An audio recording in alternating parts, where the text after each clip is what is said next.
રામ નારાયણ રામ।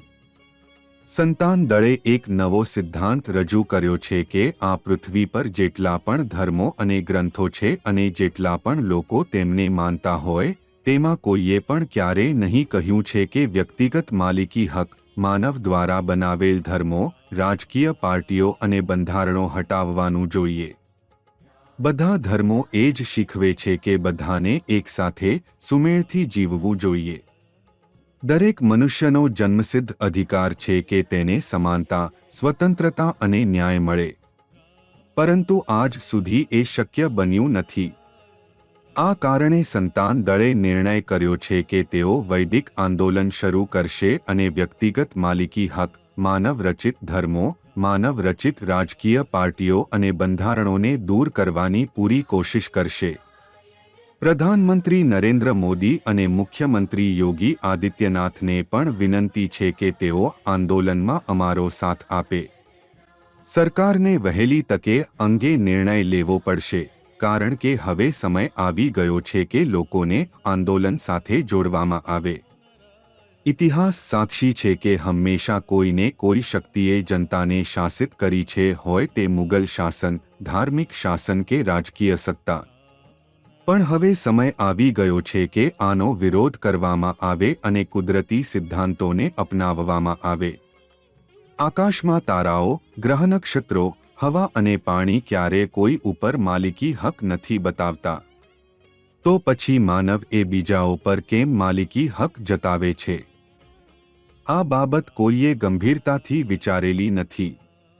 લોકો તેમના જન્મસિદ્ધ અધિકારોથી વંચિત છે। તેથી સંતાન દળ આગળ આવીને તેમને તેમના અધિકારો અપાવશે।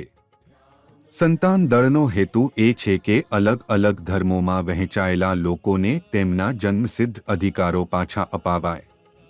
અમે આપને વિનંતી કરીએ છીએ કે યોગીજી અને મોદીજીને આંદોલનને સમર્થન આપવા પ્રેરિત કરો, જેથી કરીને તેઓ પણ અમારો સાથ આપે। હવે સંતાન દળનો એકમાત્ર સિદ્ધાંત છે દરેક માનવને સાચો માર્ગ બતાવવો। આજ સુધી કોઈ પણ રાજકીય પાર્ટીએ ક્યારેય વ્યક્તિગત માલિકી હટાવવાની વાત નથી કરી, કારણ કે જો તેઓ આવું કરે તો તેમનું પોતાનું નુકસાન થાય।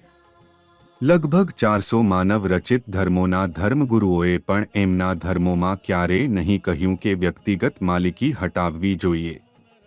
બધા લોકોને સમજવું જોઈએ કે હવે સમય આવી ગયો છે કે સંતાન દળ સાથે મળીને આ વ્યવસ્થાનો વિરોધ કરવામાં આવે।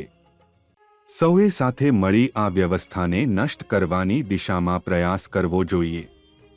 હજી પણ સમય છે, તમે પૃથ્વીને બચાવી શકો છો। તમારે ધ્યાનપૂર્વક વિચારીને એ સમજવું પડશે કે કોઈને ઈજા કર્યા વિના પણ આંદોલન શક્ય છે। કોઈ પણ બાળક જન્મ લે છે ત્યારે કોઈ ધર્મ લઈને જન્મતું નથી, તે રડીને જન્મે છે, ધર્મનું નામ લઈને નહીં। જેટલા પણ લોકો પૃથ્વી પર આવે છે તે ખાલી હાથે આવે છે અને ખાલી હાથે જ પાછા જાય છે। એટલે બધા લોકો પોતાની આવકમાંથી અડધા પૈસા ગરીબોમાં વહેંચી દેવા જોઈએ। દેશમાં અનેક લોકો અને બાળકો છે જે ભૂખ્યા પેટે સૂવે છે। તેમને ખવડાવો, એથી તમને સંતોષ મળશે અને તેમને ભોજન મળશે।